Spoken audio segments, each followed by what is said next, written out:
Hey Fatheads, welcome to another episode of Sharing Our Pairings, episode 10. Tonight we're doing high Falutin pairings. My normal co-host, or guest co-host, Rob, unfortunately won't be able to make it, but we have a special guest tonight, Andrew Ferguson. Andrew, how are you doing tonight? Good, thanks. Thanks for having me. I appreciate you being on in kind of short notice. We had some technical difficulties before the show started, but looks like we got them ironed out. So before we get into the meat of our pairing here, and I'm going to be doing something special. I'm going to be doing a Montecristo A, which is a very special cigar. It's also a very big cigar. Also going to be doing just a ton of whiskeys, because as you well know, I'm a bit of a whiskey slut, and so I'll just kind of list off what I've got. Maybe you can go through what you're going to pair with tonight. We'll go from there. So I'm starting with the Glenfarclas 21. I think they've got a 30 and a 40, but that's the highest I've got. Some good whiskey. I've got the Acknock, and I always pronounce it wrong. Anknock? Yeah, I think you just say Annock, or Annock. Annock? Okay. So I've got the Annock 22. I've got last year's special bottling of the Little Mill 21. Which I love, and bought this year's because it was fantastic. What else do I have? I've got the Glenrothe 75, and I actually bought that just because that was as a birthday dram for me. Hey, you got to treat yourself. I figure you got to buy the birth year dram, you know? I think that's some kind of whiskey thing. Yeah, no, absolutely. I've got a few 78s stashed away for that purpose. Nice. I've got a Glenfiddich 30, which I've been sort of nursing, for about a year and a half now. I've got the Inchgower. Is that how you say it? Inchgower 30? Yeah. That's bottled by Berries. And then the oldest I've got really from Bruichladdich. I don't have any of their black art, but I do have the Suvi 640, which I'll finish up on because that sort of heavy, peaty is going to completely blow up my taste buds by the end. Great. So you must have quite a collection going, being a whiskey guy, a Scotch guy. Yeah. What do you got going on? Well, I do have a big collection, and I've got a number of things open too. So I kind of have two different sides to the collection. There's the stuff that's open for drinking and available every day, and then I've also got the stuff that I'm going to hang on to for a while, and maybe at some point in time I'll open it up. If I don't open it up, then it's just part of my collection for a while and something that I derive enjoyment from. I've also got some similar things tonight for my lineup. Like yourself, I've got last year's Little Mill bottling, so that's just sitting up here on the counter. One of my favorite whiskeys of the last couple of years I've got here too. It's Compass Box's release of the General. Oh yeah, absolutely. Only 60 of these came in. I don't know if they can see the color well on there or not, but I mean, this is a stunning blend and really puts paid to the idea that single malts are better than blends. It really depends on the whiskey. I mean, you can have some stunning blends. I've got a Port Ellen that people on our side of the ocean won't have seen before. I picked this up in London. It's released by a shop in the UK, 27-year-old Port Ellen. Port Ellen's my favorite distillery. I've got a Highland Park from Gordon MacPhail in 1973, released last year. Really good value from these guys. We just got in a Port Ellen that's good value too, but a fraction, maybe a quarter what you'd be paying to buy a Port Ellen or a Highland Park from the distillery. My second last is this Japanese whiskey, the Yamazaki Private Cask 93. I mean, this thing looks like cola. It's so dark. It's a stunner. And then, as I was telling you before we got rolling here, I've got one last thing I'm hoping to pair tonight. It's going to be my first taste of it. It's an 8-liter barrel that I filled last week, actually a week ago tonight. It's got remnants of 50 different single cask bottlings blended into it. So I have no idea what that's going to be like. There's a pretty heavy proportion of peat in there. Did you get that filled directly from the distillery? No. The distillery sent that to me. I was over there in May and I saw it and I just knew I had to have this thing. And because of all the tastings we do, we'll give our staff bottles. There always ends up being these leftover bottles at the shop. And I have a lot of them from particular one brand, which I'm not going to mention tonight, that has a lot of cask strength, single cask offerings. And the decision was made that with some of the younger ones that I was going to blend them together in a barrel and then see how they progress over time. I've drawn samples from the last week. I've got the first day and then a week later, and already it's looking a little darker. So it's really just a whiskey nerd experiment to see what happens, and I'll be sharing it with people over the next few months as it progresses. And what are you going to be smoking tonight? What have you? Well, I'll be honest, I don't know too much about it. I'm so heavily devoted to my whiskey nerddom. I enjoy cigars. I've got a humidor full of them, but I've got a Montecristo here, a limited edition from 2014. So it seemed like I should crack that one out and give it a try tonight. Seems like the right night for it. Mm-hmm. And you might have to fill me in on exactly what the deal is with it, because I'll be honest, I don't even know. Well, so I mean that obviously you are, and I have a bunch of questions. We were actually talking with Rob the other night, and I'll kind of keep those questions in the back of my mind. I went with the Montecristo because for me, the Montecristo is kind of the redhead of Cuban cigars. Mm-hmm. So it's very appealing. It's got some nuttiness to it. It's got a little bit of hay, a little bit of earthiness. So it's kind of got a little bit of everything. And most of the whiskeys I've got in front of me are from Speyside or their Highland. So my thought was, if I'm dealing with a sherry or fruit, that's going to pair really nice with the hay and nuts of the Montecristo. Plus, I figured, the A series kind of makes a bit of a statement. It's a very unusual production. Obviously, yours is bigger than mine, I have to admit. Though I think I've got a bit more girth here. Well, fortunately, in this case, it's not about size. I've never actually had an A size before. They're very limited production. I've got a couple in my humidor that have been sitting there. Honestly, I wasn't prepared to really smoke this anytime soon, but the show came up, and I thought this might be a perfect opportunity. Great. So I have a good question for you that kind of came up pre-show, Andrew. We've had a sommelier on our show to do wines before. We've had a gentleman who worked from the brewery, Wellington Brewery, out of Ontario, so we talked beers. Is there some sort of certification for whiskey, like a sommelier? How does that work? There is a new degree program that's been offered in the UK, but the problem is most of what they're going to teach me I already know, and I think this is an issue with a lot of people who already are sommeliers or who've been doing it for 20 or 30 years, and then in the last couple of decades these programs have cropped up.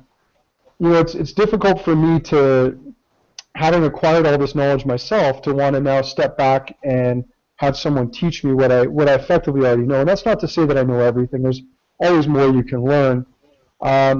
But for where I am in my career now, the programs that are out there just aren't going to really satisfy any of my needs to grow my knowledge. And really everything that I've learned is from experience. I've had the opportunity to work at distilleries, albeit not for long periods, for a day here and there. And I've made a dozen or more trips to Scotland, spent really months of my life there getting to know the history, the geography, the people, and what makes each of these whiskeys and distilleries unique. And I don't think that's something that you can really be taught in a program, to be honest. Yeah, I mean, I was kind of fascinated. You put on a Japanese whiskey tasting not too long ago, and that was my first real introduction with the Japanese whiskey tasting. And I think what really was amazing for me was listening to the story of the distillery, the care that they took for production, and I think for me, just learning all of the background behind a whiskey is as fascinating sometimes as the dram itself. I couldn't agree more on that, and I think being in Canada puts us in a fairly unique position. We have our own whiskey industry here with its own history and styles and traditions. Like, one of the things I always love to talk about at tastings is how Canadian whiskey is still often referred to as rye whiskey, yet very little of it has rye in it, or if it does, it's just a small proportion of the overall mix. I think being Canadian and having an industry that's big but maybe not the most highly regarded in the world we're able to look at the best of the United States distilleries, whether they be bourbon, rye, or other styles, Scottish distilleries, Irish distilleries, Japanese distilleries. And for me, I love what makes them different. I love the traditions behind them, and that's what really fascinates me and drives my curiosity. Yeah, I mean, I'm absolutely in the same direction. I mean, you know, I'm passionate about cigars, but I've been turned really into a whiskey aficionado as well. I love whiskey. I love the history. I love, and I don't think I'm a snob when it comes to whiskey. I mean, some people prefer whiskey only from Scotland, but you know, I'm learning that there's whiskey all over the world, and it's all delicious. Yeah. So, Well, I think that, sorry to interrupt, I was going to say, I think when you look at programs like the training that you were talking about before, you know, when you look at the programs that they're offering, they are focused more on the bourbon side or more on the Scotch side, and a lot of it is really more geared towards people that want to work in production or be brand ambassadors for it. So, you know, I think it's interesting that it's out there, but yeah, I think everyone, you know, anyone can develop an interest in it and a passion for it, and really you can feel your own curiosity by touching on the subjects that are of interest to you, rather than something that's sort of an overarching plan. so I've already started on my Glenfarclas 21. I'm finding that it's not as fruity as I would expect it to be. This is the first time I'm actually having the 21. It's very vanilla, very sweet. Not getting any real fruit bombs after the fact. And I would say so far, not super impressed with this Montecristo. Wouldn't be my first choice. Yeah. I think, you know, there's this perception out there that all Glenfarclas bottlings are sherry bombs. And in my opinion, they're not. I think if you look at the 15-year-olds, the 25-year-olds, those are really the two big sherry bombs in their offering. They traditionally tend to have a much heavier content of sherry. For me, the 21, and admittedly it changes from year to year and from batch to batch, and even my perception of taste will change. To me, I've always found the 21 to be a creamier, almost more American oak-driven style of Glenfarclas. One of the big myths out there around sherry casks, and Glenfarclas uses an enormous amount of sherry casks, is that sherry casks are always European oak, and they're not. A lot of them are American oak. So you could have both refill European oak sherry casks and American oak sherry casks in there that'll give you a little bit lighter style on that Glenfarclas. You know, I always looked at that dram as being a bit more like a fruit pie. You've got that buttery, creamy crust, and those sort of sweet berry fruits, but not the really heavy, dark, rich fruits. None of the leather, tobacco, or chocolate notes that you associate with a big sherry bomb. Definitely more subtle than I was expecting. Absolutely right. And I am used to those big sherry bombs from previous offerings at Glenfarclas. So we're going to take a quick commercial break here, and when we'll be back, we're going to take we've got some audience questions already, and talk some more about the pairings. Cool.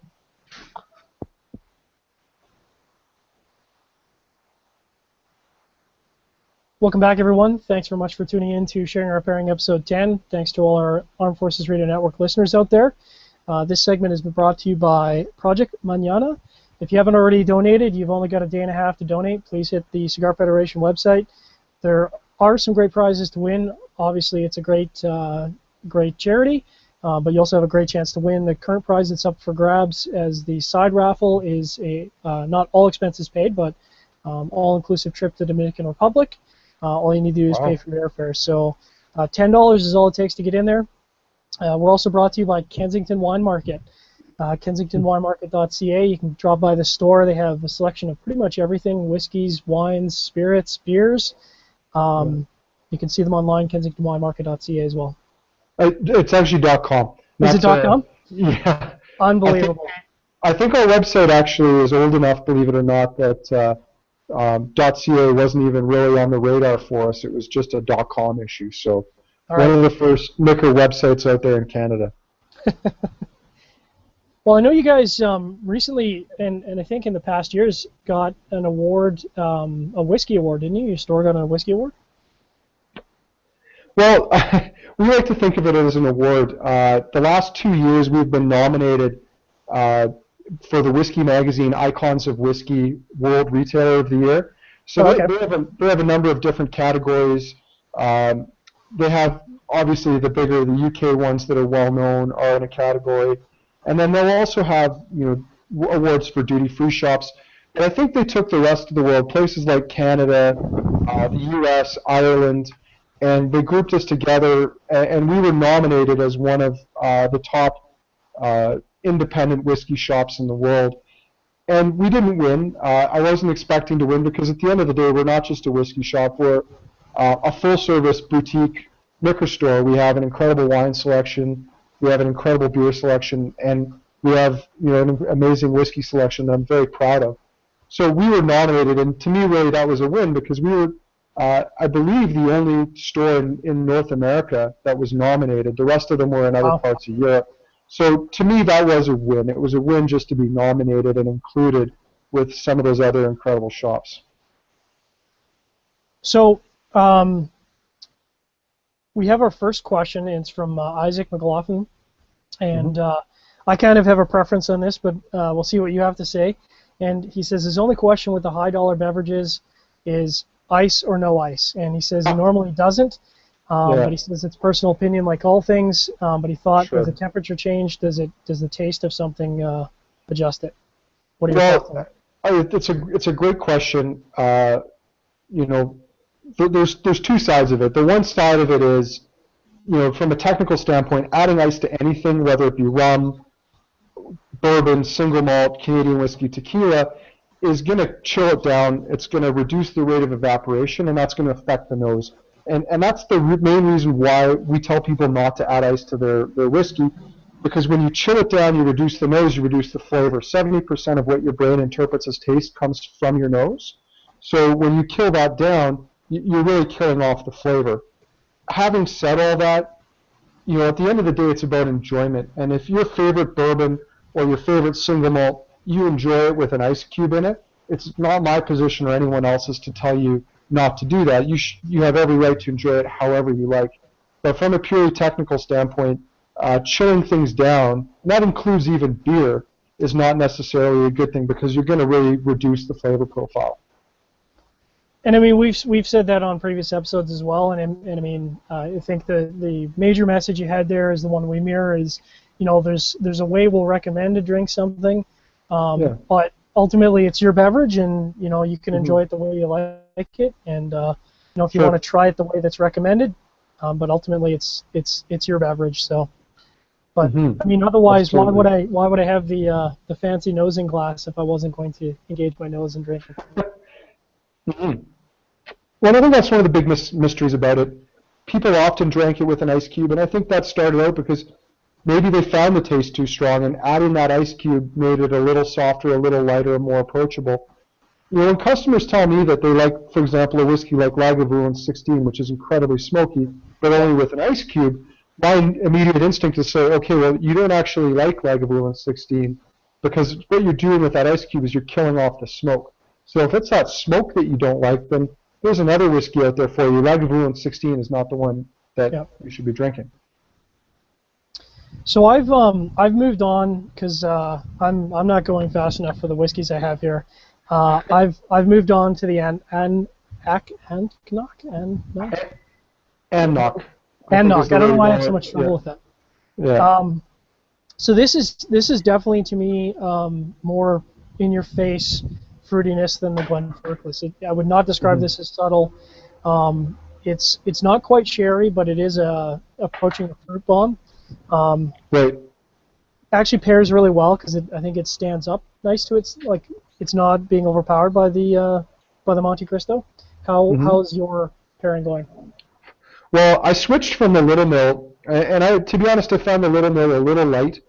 It still worked because the cigar I'm finding is not too strong. It is a little bit more delicate. I don't know if you'd call this a summer cigar, but it's something that I'm finding is not too strong on the palate. So the Little Mill was able to stand up to it, but it didn't seem like a really great match. I am finding, though, with my second whiskey here, the Gordon MacPhail Collection 1973 Highland Park, that it is going a little better. There's a bit more fruit to it. There's some honey in there, and just a faint hint of smoke that's pairing really nicely with the cigar. And I'm about to switch over to my little mill, so it'll be interesting to see if I get the same results as you. I mean, it definitely. I mean, when I'm nosing it, absolutely, my first impressions are very delicate, very floral. Yeah, I mean, just extremely light. So I can definitely see how this might be very, very overpowered. And like you said, the Montecristo is actually a very light cigar. Cuban smokers wouldn't necessarily describe it as light, but I think in the broad. Did I just insult the Cubans? No. I think when you talk about cigars, they really fall into two categories, and they fall into the Cuban and non-Cuban. And non-Cubans, as a rule, as an average, tend to be a little bit more, or at least you can get cigars that are more powerful, more full-bodied. So it's really apples and oranges. I mean, it's not quite as different as bourbon and whiskey, which I guess are both whiskeys, but I guess bourbon and Scotch would maybe the way I describe it, because Cuban cigars are just a very different thing, and they're on a very different scale that can't be compared.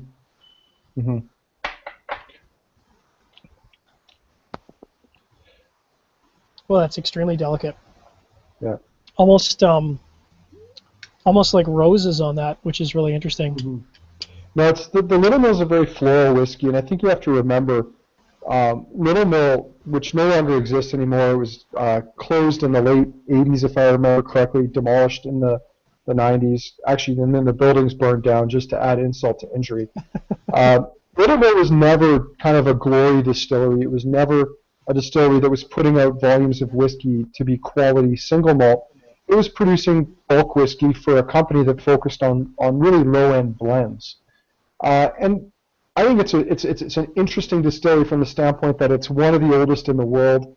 What would have been one of the oldest surviving Scottish distilleries when it closed, and that makes it sad that it's lost. It produced a good quality whiskey, but the oak barrels that they put it into would have been a lot of refill American oak ex-bourbon. So you're going to get a lot of those sort of vanilla, coconut, honey, cream notes coming from it, accentuating the floral character that it has too. And the two releases of 21 year that they've done have been spectacular. But it has to be said, I mean, over the years I've had some absolutely abysmal Little Mill bottlings. And that's because, you know, the quality of oak they were put into was often not high, and it was never really intended to be released as a single malt. It was a whiskey for bulk, inexpensive blenders. Fair enough. I have not cracked my second Little Mill from this year. I think I might sit on that because the secondary market on that is kind of crazy, and I'm not sure exactly what I'm going to do. It is a beautiful. They're both beautiful whiskeys. I think they've both been very well done. They've obviously been very careful about the casks that they've selected to produce them, and I think it shows in the end product. So I'm agreeing with you on the Little Mill. It's delicious, but absolutely very, very delicate. I might pair this with a Romeo and Juliet. So something even more delicate than the Montecristo, because I'm finding the Montecristo is just sort of trampling over the major notes of this, unfortunately. Sure. We have another question for you, and this one's from Anthony Russo, who's a regular. I actually recognize the name. I'm trying to figure out how I recognize that name. Okay. Well, this is more of a geography question. So he says he's actually going to be in Scotland next May, Dufftown, Inverness, and he wants to know who you could recommend for distillery tours in that area. Well, depending on when you're there, Anthony, there's actually the Spirit of Speyside Whiskey Festival will be taking place there, and I believe, if my memory is correct, it's generally at the start of May, so that would be a good time to go there. That said, I mean, the Speyside is a huge region, and even if you stretch outside of that, Inverness is part of the Highlands, and you've got a buffer area there. That stretch from about Inverness to Aberdeen, there's about 70 distilleries, around 50 or 55 of which offer tours. And certainly for me, the ones that I would try and hit, Glendronach, which is technically outside the Speyside, it's in the Highlands, I would say that's a must-hit for me. Glenfarclas is another stunner. Inside the Speyside, although technically classified as a Highland. Macallan's an interesting distillery to see. They've got an incredible exhibit on oak. which I think is a great thing for you to view as well. But really, all of the distilleries in there have something unique to offer. Aberlour Distillery offers one of the better tours. Ben Romack, one of the smallest distilleries, offers a great tour. And their parent company, Gordon MacPhail's, got an incredible whiskey shop in the space. I highly recommend visiting that one as well. But there's something to offer at most of the major distilleries, and the tours are great.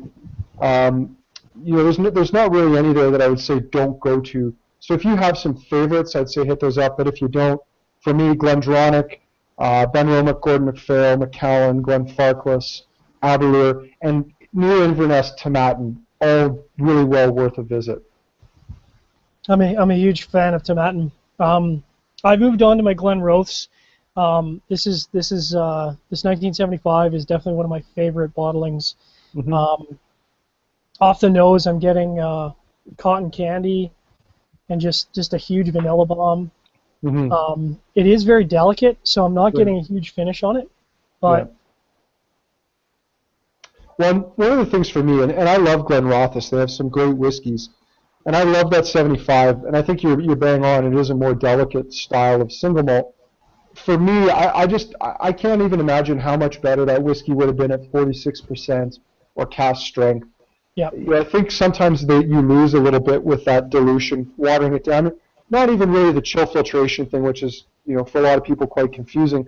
But every time you water it down, I really feel that you're kind of diluting what's there, and so you're losing that concentration of flavor. And the 75 for me, I remember fondly, but comparing it to the 78, which was a heavier, more sherried style Glenrothes, the one thing I remember thinking with that 75 is, man, this is good, but how much better would it be if they had not diluted it so much?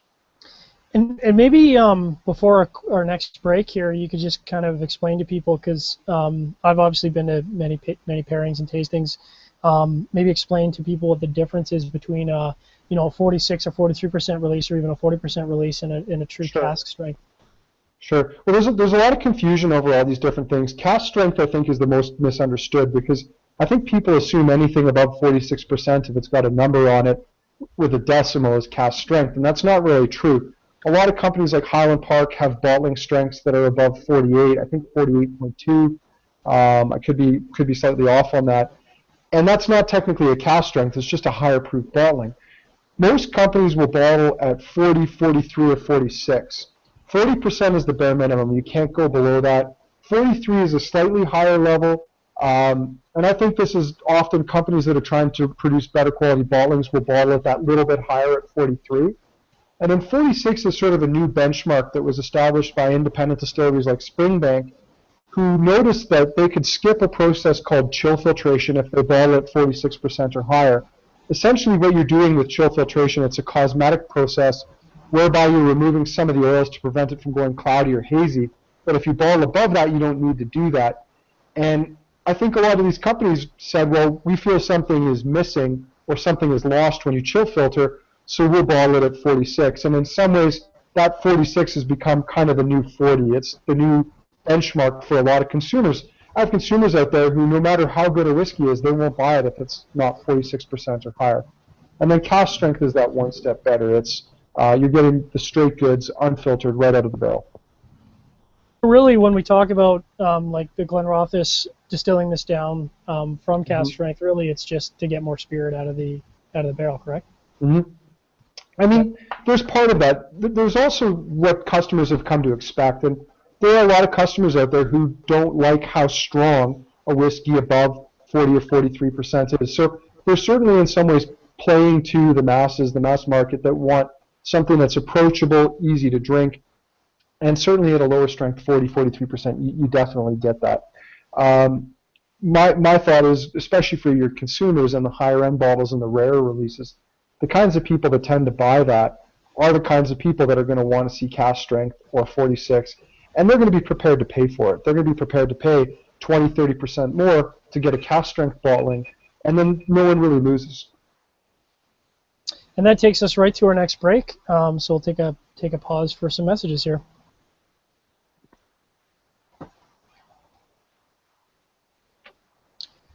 And we're back. Hi, Falutin. episode 10, sharing our pairings with our guest, Andrew Ferguson. Andrew, thanks for joining us. Pleasure to be here. This segment is brought to you by lightersdirect.com. Lightersdirect.com actually just won a contest with them and ended up winning this absolutely beautiful Lotus lighter. Even the girlfriend, if I can impress the girlfriend with something cigar related, you know that I'm doing well. It's got a window on it for the fluid. It's got a nice rich red color. It's got a great single action. It's a single flame, which I prefer. It's a little bit more precise. This is probably going to become one of my go-to lighters. So really appreciate that. So getting back to whiskey, we have another question from the group.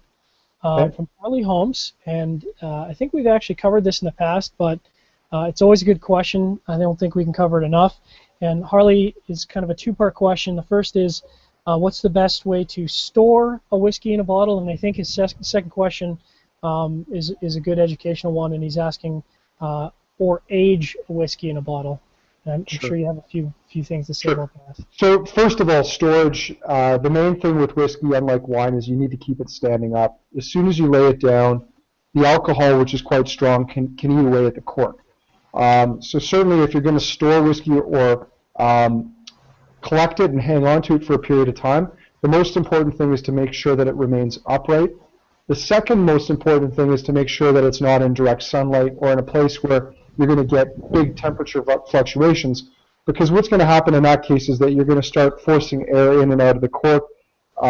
You're going to start losing some of the whiskey to evaporation, and you could potentially see the cork drying out.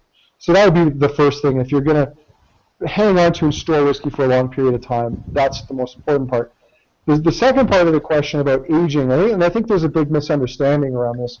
When you buy a bottle of whiskey, it's aged. It no longer ages from that point on. Certainly, if it's a vintage release, like say the 1973 that I poured tonight, obviously that year, that vintage gets further and further away. But at the end of the day, it's no older than it was the second it was put in bottle. So with whiskey, unlike wine, the aging process happens entirely in the barrel. Once it's taken out of the barrel and put into bottle, it's considered inert. Some small changes will happen over the years, but it doesn't change. And I guess the best way to explain this is one of my almost two or three times a month, I'll get a phone call from someone who found a bottle of whiskey in their grandfather's attic, and it's a 12-year-old Glenfiddich bottled in the 60s, and they're thrilled because they have this 50-plus-year-old whiskey and they want to know what it's worth. And I have the unfortunate task of breaking the news to them that their whiskey, which is still only 12 years of age but bottled 50 years ago, is probably worth marginally more than it was when it was bottled, but that it's not 50 years of age. I'm sure that while they appreciate the information, they're never necessarily happy to hear it.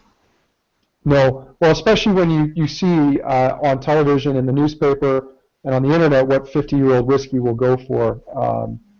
It certainly is disappointing realizing that you're going from something that might be worth tens of thousands of dollars to $50 to $100. So I've moved on to my Glenfiddich 30.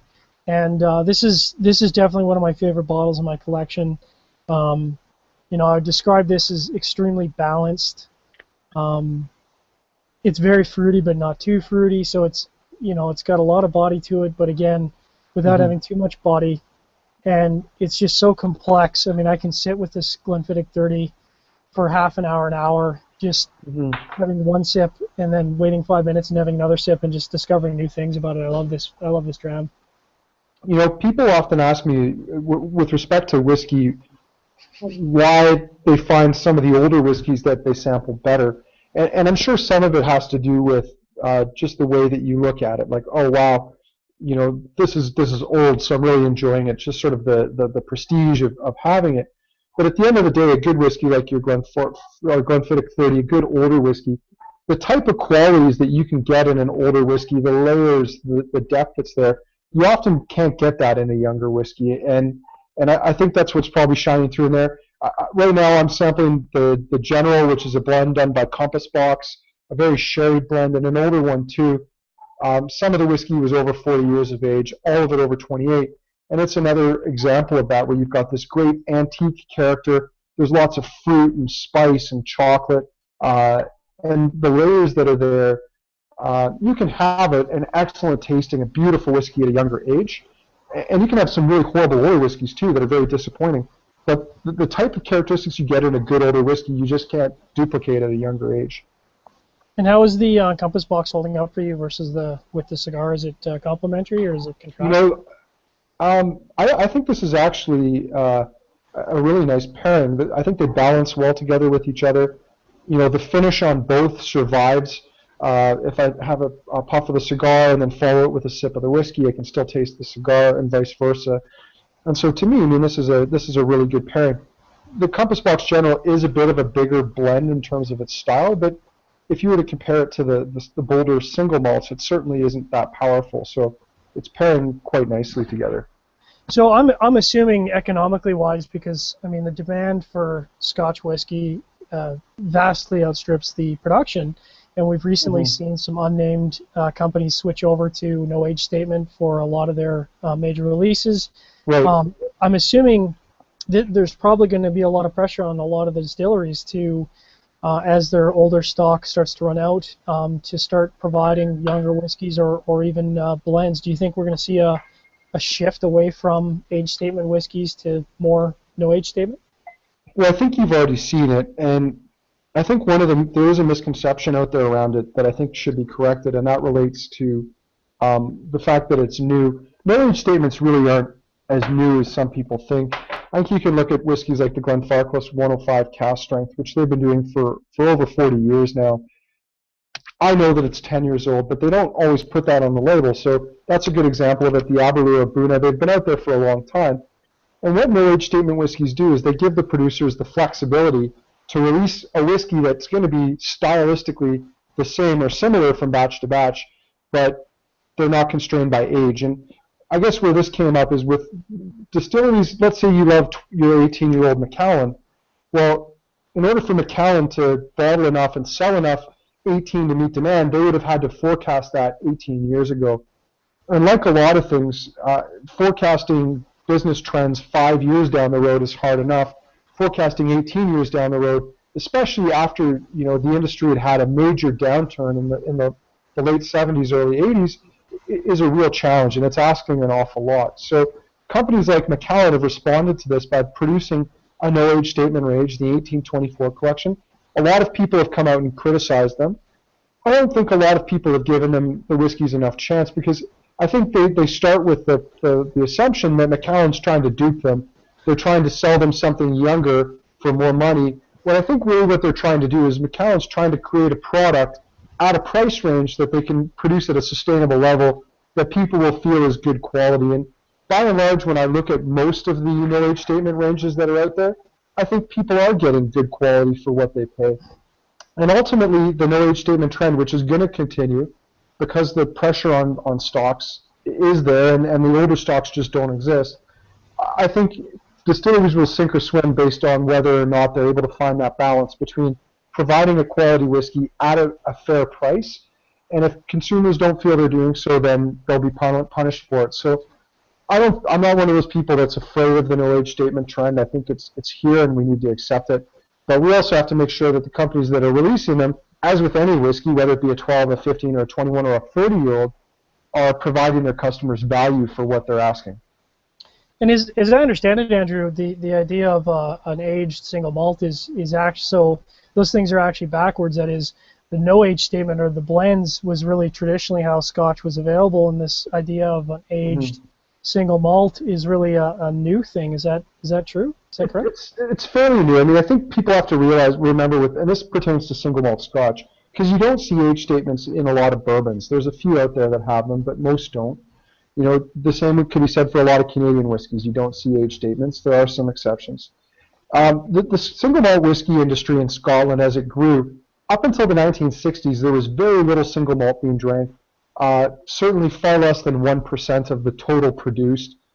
And it was mainly being drank in places like the Highlands in Scotland, where people were going to their favorite store and filling their own bottle or their own jug from a barrel that happened to be there. Companies like Cadenhead and Gordon MacPhail really got their start doing this. It wasn't until the 1960s when companies like Glenfiddich, Macallan, Bowmore, Glenlivet realized there was a market out there for single malts, and they started promoting and selling them. And in those early days, you would see age statements on some of them, but not all of them. I think age statements came out really in the 70s, 80s, and 90s as a way of differentiating and kind of trying to find a way to market and sell your product. And so this sort of connection between age and quality rose at about that time.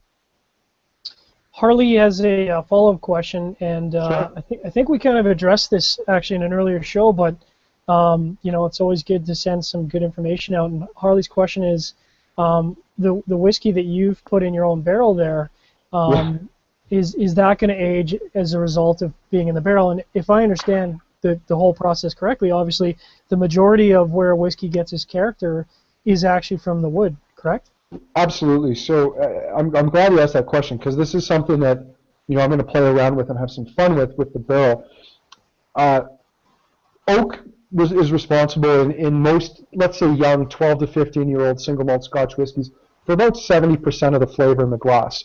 There's character that's there from the barley, and you can taste that in younger whiskeys. You can taste that maltiness, that grassiness.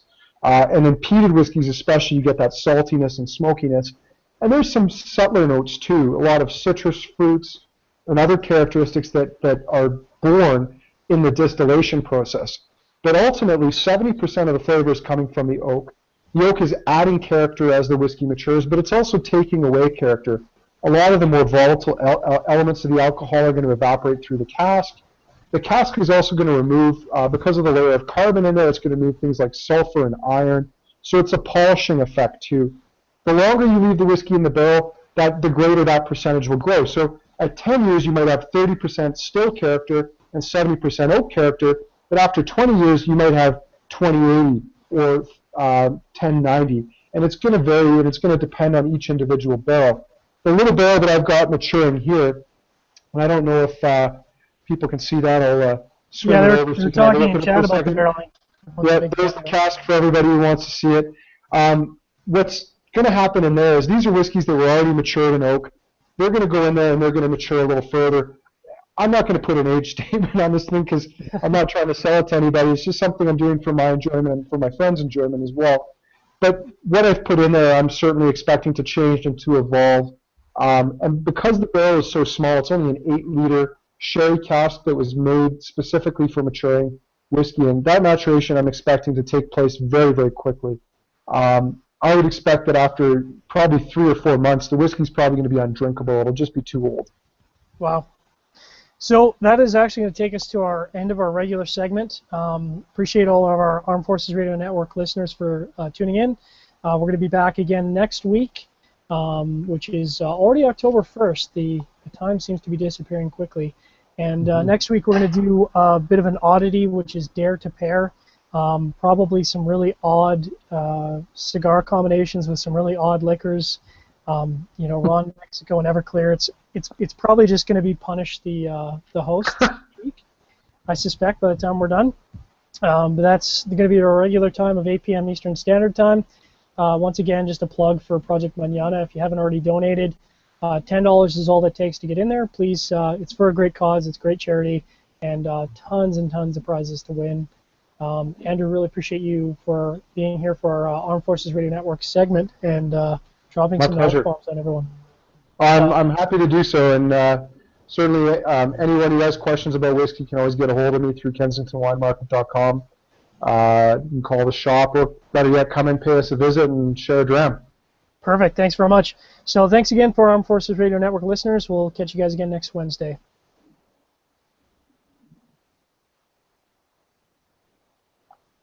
And as Logan liked to say, we're fucking back. So this is our After Dark segment. Now we can say whatever we want. We don't really have to worry about censorship. Okay, this is the naughty part of the show, is it? This is the naughty part of the show. That's right. Okay. So I actually moved on to my is it Inchgauer? Is that Inchgauer? Inchgauer, yeah. It's interesting. It's very different. It's been a while since I've tasted it. I definitely say that for me right now, the Glenfiddich 30 is definitely winning the pairing competition. The Inchgauer is good, but I feel like it doesn't have enough,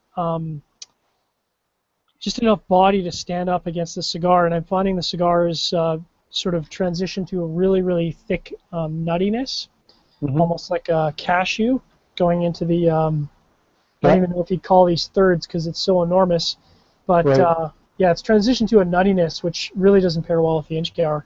What are you on right now? Well, I'm on, and I'm actually curious to see it. I'm on to my Yamazaki 93, the private Oh, cask. so This, I'll jealous. be honest. This, I'll be honest, was a remnant from a tasting we did at the shop. Uh, and this to me is a great example of how you can have a whiskey that's every bit as stunning as, say, a 40-year-old at just 20 years of age. And the color on it's incredible. I'm really enjoying the whiskey. I'm not sure that it's the best pairing. And I think this comes back to your comment earlier about the cigar being a little lighter, because really the whiskeys run roughshod right over the cigar. And I think Just too sweet. yes, I was going to say, I think the common element we found through our shows is that you really, if you want to do pairing, it's really, really tough to pick one cigar that's going to pair with a multitude of things. You really have to sort of look at your beverage, be it a port or a beer or whatever that might be, and you really have to say, what kind of body and what kind of strength am I looking at in my beverage? Right. And if you're looking for complementary, you really have to have the same kind of body going in. Otherwise, as you say, one is going to run roughshod over the other, and it's just not going to be the right experience for you. Absolutely. Absolutely. Well, And I I, think. Sorry, go ahead. I was going to say, and I have to say, I'm a huge, huge fan of Japanese whiskeys. They've taken an almost insane, obsessive approach to whiskey production, and I think of all the Japanese whiskeys I've tried, I think that really comes through, where you can, sounds kind of cliche, but you can almost taste the heart in the whiskey. They really are looking to put out a quality product, and they're not cutting corners when they do that. When I was there in 2013, I was there in May. I mean, I really found that I was really blown away by how much care they put into all the different details, and this includes the bigger distilleries like Yamazaki, Hakushu, and even Yoichi. Yoichi on the northern island of Hokkaido still uses coal to fire their stills, and the reason they do that is that that's the way they've been doing it since they founded the distillery in 1933, and that tradition is so important to them to maintain. The micro distillery, Chichibu, the guy went to the extent of buying the most expensive Japanese oak, this Mizunara oak, to make his washbacks, because he believes that the fermentation is so important to the end product that he wants to only ferment his whiskey in the best available barrels or the best available wood. So, I would really agree with that with the Japanese. I'm not going to go and say the Japanese whiskeys are better, because I certainly don't believe that's the case. But what I will say is that I don't think I can remember a single bad Japanese whiskey that I've sampled.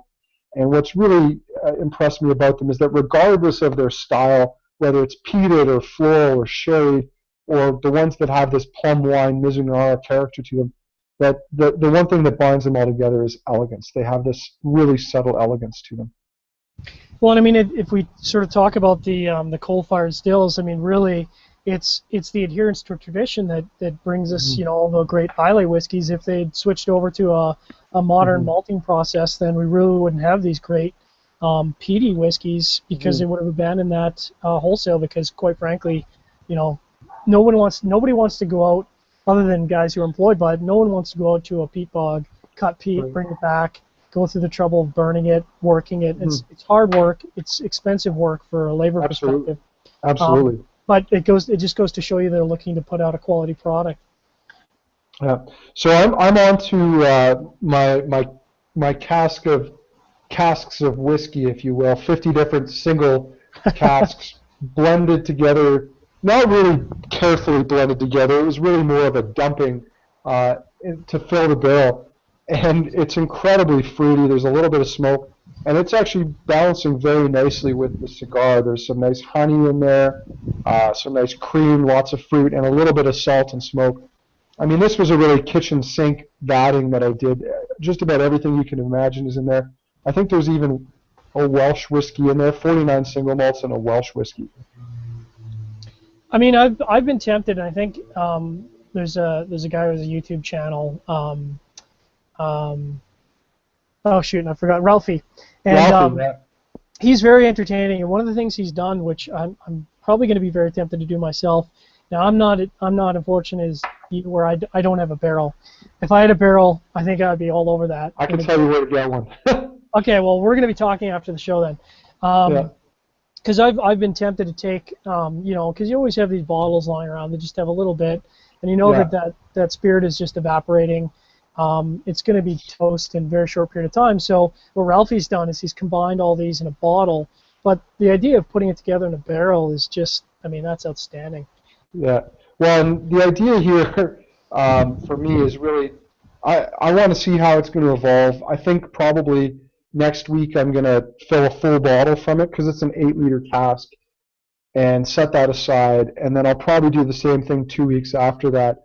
And the idea being that eventually I'll have 6 bottles that should be, in theory, very, very different from one another that I'll be able to put into a vertical tasting with some friends and say, this is what happens over time. Like you can see this spirit, which is the same thing to start off with, changing over that period. And I think there's 2 things going on there. You got the oak changing it, but also the marrying. It's gonna kind of become more unified the longer it spends in there marrying as one whiskey rather than parts of 50 different ones. Now, I've been paying attention over the years to the whiskey knowledge. My understanding of why you're taking it out of the barrel so fast is because you've got a lot of spirit with a lot of surface area interacting with the barrel versus a full-size barrel where only a small portion of that spirit is interacting with the wood. Is that right? Right. Absolutely. And in fact, when you look at the Scottish industry, most of the oak they put their whiskey in comes from Kentucky, and it comes in the form of bourbon barrels, which are 190 to 200 liters. The barrels are broken apart and they're shipped flat packed to the UK, and the main reason they do this is space. You can fit a hell of a lot more barrels in a container if you break them apart than if you leave them whole. But generally speaking, a lot of the producers over there, when they receive these barrels, they'll build them into 250-liter casks. So they might take the staves from 4 or 5 barrels and build 3 or 4. And one of the reasons they do that is certainly to slow down that maturation process so that it's happening a little bit more slowly and a little bit more subtly. So now, obviously, one of the things we didn't talk about is cost, and of course the big knowledge is that bourbon barrels are infinitely less expensive than sherry barrels. As sherry barrels continue to increase in price, and obviously there's fewer sherry drinkers. And to all our listeners out there, for the love of God, please start drinking sherry. All of the Scotch drinkers and whiskey drinkers out there desperately need you to empty those barrels. Do you think we're going to have a time in the near future where sherry is just really not something you see in the industry? Because it seems that the cost just hasn't hit a ceiling yet. Well, I think there's one thing to realize is that most of the sherry casks that are being used to mature whiskey today aren't actually being used to mature sherry that's being drunk. If that were the case, then there'd be, I don't even want to throw a number out there, but maybe 5% of the number of barrels needed by the whiskey industry actually being produced. A lot of the sherry that's being produced today, the sherry cask whiskeys, is really just oak that's being seasoned with sherry so that the whiskey industry can then use it to produce a sherry cask matured whiskey. There's a lot of, and certainly there's a lot of research that I need to do into this, because you get 2 different stories from the industry, which wants to promote this idea of these old sherry casks being used in Solera systems for 5, 7, 10, 15, 20 years. The reality is the majority of sherry casks out there are being produced solely for the purpose of maturing whiskey in them. And in a lot of cases, they're actually, at one point they were throwing the sherry away.